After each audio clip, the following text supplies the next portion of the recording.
मैं नीलम Singh YouTube channel पर आपका स्वागत करती हूँ। कुछ बच्चों ने कहा था कि हमें मैम आप रसों के बारे में बताएं, तो मैंने आपको पहले ही बताया है जो हमारे काव्य का निचोड़ होता है उसे हम रस कहते हैं।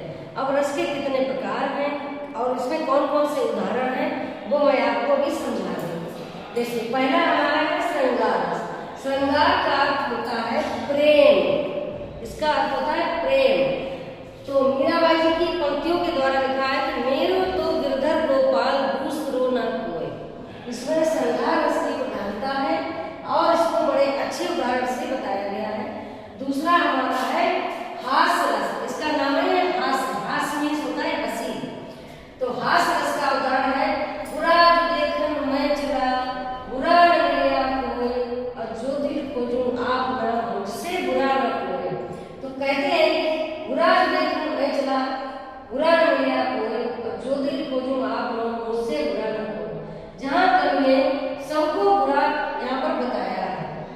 अगला है हमारा करुण रस। इसका स्थायी भाव है शोक। इसका नाम है करुण। करुण इस बोला तो इसका नाम करुण, इसका स्थायी भाव शोक।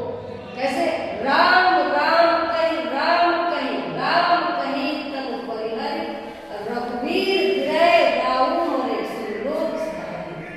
तुलसीदास द्वारा इस पंक्ति में करुण रस का एक उदाहरण है जिसमें राम के विरह में राजा दशरथ की मृत्यु का वर्णन किया गया है। तो एक करुण रस का उदाहरण है। अगला है हमारा रौद्र रस। रौद्र मीन्स क्रोध। कहते हैं कि रौद्र मीन्स क्रोध। तो यहाँ पर क्रोध है।